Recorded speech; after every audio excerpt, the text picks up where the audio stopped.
আসসালামু আলাইকুম, স্বাগত জানাচ্ছি আটফির মধ্যাহ্নের সংবাদে। আপনাদের সঙ্গে আছি আমি মাহবুবা জারিন ডায়না। প্রকাশিত হয়েছে 2024 সালের মাধ্যমিক স্কুল সার্টিফিকেট, এসএসসি ও সমমান পরীক্ষার ফল।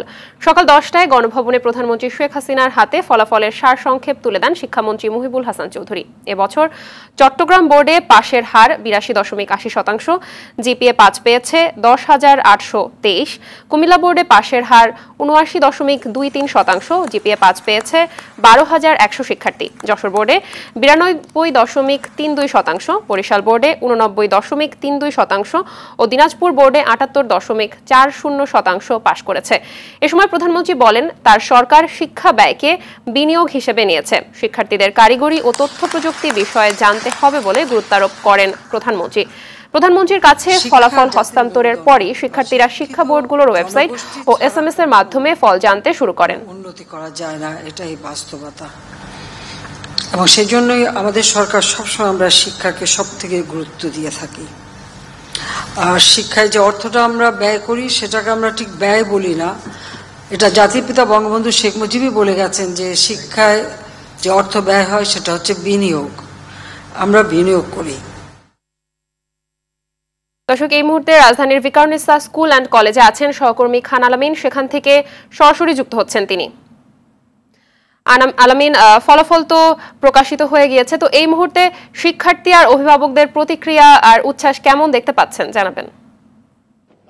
ফলাফল বেশ প্রায় আধা ঘন্টা হয়ে গেছে এর মধ্যে যে ফলাফলটি সবার হাতে এসে পৌঁছেছে, এবং তারপর থেকে আমরা দেখছি ভিকারুননিসা স্কুল অ্যান্ড কলেজে যারা পরীক্ষার্থী ছিলেন, যারা ফল প্রত্যাশী ছিলেন, তাদের ভিড় এখানে লক্ষ্য করা গেছে। এবং আমার পেছনে আমি একটু দেখাচ্ছি তাদের যেই ফল পাওয়ার পরে তাদের যে প্রতিক্রিয়া, তাদের যে আনন্দ আয়োজন, সেটি আমরা বেশ প্রায় আধা ঘন্টা ধরে এমনটা দেখছি। যদি একটু বলে রাখি যে এখানে প্রায় 2100-র বেশি শিক্ষার্থী এসএসসি পরীক্ষায় অংশ নিয়েছেন এই ভিকারুননিসা স্কুল কলেজ থেকে, যার মধ্যে 1528 জন জিপিএ 5 পেয়েছেন এবং পাশের হার 98.4, অর্থাৎ অল্প কিছু সংখ্যক শিক্ষার্থী এখানে ফেল করেছেন, বাকি সবাই হচ্ছে যে পাশ করেছে। এমনটা আসলে বাংলাদেশের সব জায়গাতে এরকম প্রত্যেকটি শিক্ষা প্রতিষ্ঠানে উৎসব আয়োজন চলছে। আমরা যদি একটু বলে রাখি যে এখন কিন্তু ডিজিটাল যুগ হওয়ার কারণে অনেক শিক্ষার্থী তারা বাসায় বসে এসএমএস এর মাধ্যমে কিংবা ওয়েবসাইটে ঢুকে তাদের যেই ফলাফল সেটি জানতে পেরেছেন, এবং যার কারণে অনেক শিক্ষার্থী স্কুল প্রাঙ্গণে আসেনি। আমরা ভিকারুননিসা স্কুলে এসে যেটা দেখেছি যে যারা ফল প্রত্যাশী সংখ্যাটা কিন্তু খুব বেশি না, এখানে যারা এসেছেন সবাই একসাথে আনন্দ করছেন, যারা বর্তমান শিক্ষার্থী রয়েছেন কিংবা যারা আগামী বছর এসএসসি পরীক্ষায় অংশ নেবেন, তাদের অনেকেই কিন্তু তাদের সিনিয়রদের যেই ফলাফল, সেই ফলাফলের যেই উৎসব চলছে সেই উৎসবের সাথে তারা নিজেরাও আনন্দ প্রকাশ করছেন, সেই দৃশ্যগুলো আমরা দেখেছি। যদি আমি বলতে চাই যে যারা ফল পেয়েছেন এমন শিক্ষার্থী কিন্তু এই ভিকারুননিসা স্কুল প্রাঙ্গণে খুব বেশি হাতে গোনা রয়েছে। তো তারপরে বলা যাচ্ছে যে যারাই এসেছেন তাদের অভিভাবকরা সাথে এসেছেন, তাদের সাথে কথা বলেছি, তারা বলছে যে দীর্ঘ 10 বছর ধরে যে স্বপ্ন তারা লালন করেছেন এই এসএসসি পরীক্ষাকে কেন্দ্র করে, সেই স্বপ্নের আজকে একটি সফল ফলাফল পাওয়া গেল। যারা বিশেষ করে যারা গোল্ডেন A+ পেয়েছেন কিংবা A+ পেয়েছেন তারা সবাই অত্যন্ত আনন্দিত, এবং সেই ফলের যেই ভাগিদার তারা বলছে যে তাদের বিশেষ করে তাদের বাবা মা, স্কুল কলেজের শিক্ষকরা এবং পাশাপাশি তাদের যে সহপাঠী রয়েছেন তারা এই ফলের ভাগিদার।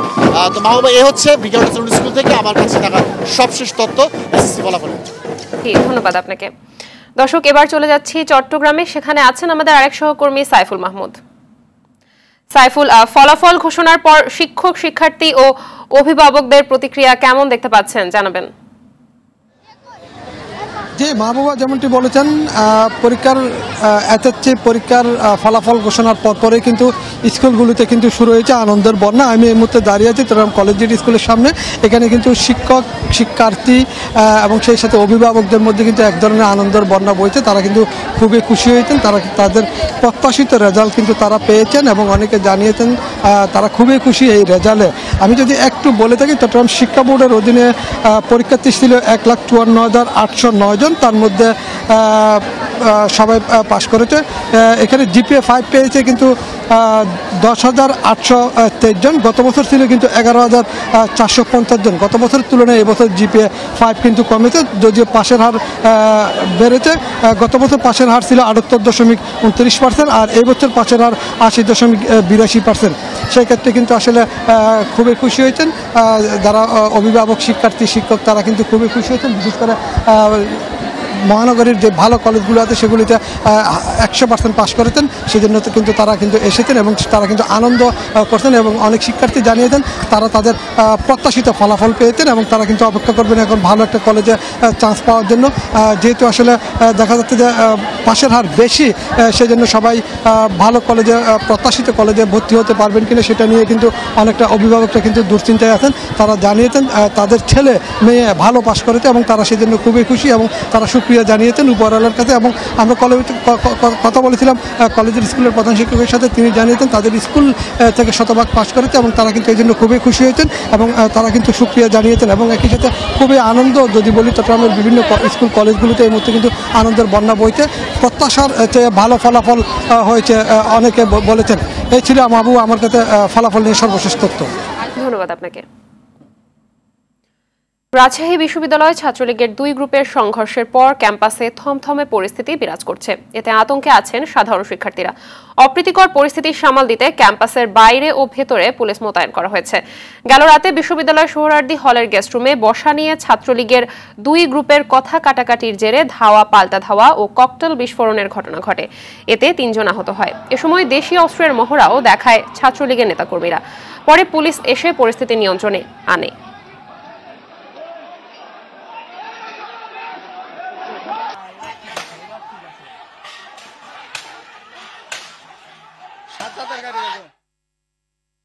এবার আন্তর্জাতিক প্রসঙ্গ। আফগানিস্তানে বন্যায় প্রাণহানি বেড়ে দাঁড়িয়েছে 311 জনে। শনিবার প্রাণহানির এ বিষয়টি নিশ্চিত করেছে জাতিসংঘ খাদ্য সংস্থা WFP। দেশের উত্তরাঞ্চলীয় প্রদেশ বাঘলানে ভারী বৃষ্টিপাতের ফলে আকস্মিক বন্যায় নিহতের ঘটনা ঘটে। বৃষ্টিপাতে কয়েক ডজন মানুষ এখনও নিখোঁজ রয়েছে। বন্যায় ধ্বংস ও ক্ষতিগ্রস্ত হয়েছে প্রায় 5000 ঘরবাড়ি। এদিকে লাতিন আমেরিকার দেশ ব্রাজিলে ভারী বৃষ্টির ফলে সৃষ্ট বন্যায় এ পর্যন্ত 136 জনের নিহতের খবর পাওয়া গেছে। বাস্তুচ্যুত হয়েছে 5,37,000 মানুষ।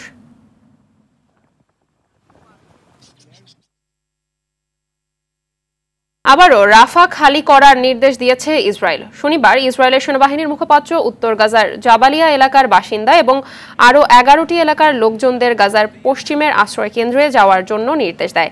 এ পর্যন্ত প্রায় 3 লাখ গাজাবাসী আল মাওয়াসির দিকে চলে গেছে বলে জানানো হয় সেনাবাহিনীর পক্ষ থেকে। গাজার স্থানীয় বাসিন্দা, মানবিক গোষ্ঠীগুলো এবং যুক্তরাষ্ট্রের অব্যাহত চাপ উপেক্ষা করে রাফায় আরও তীব্র অভিযান চালানোর পরিকল্পনা করছে ইসরায়েল।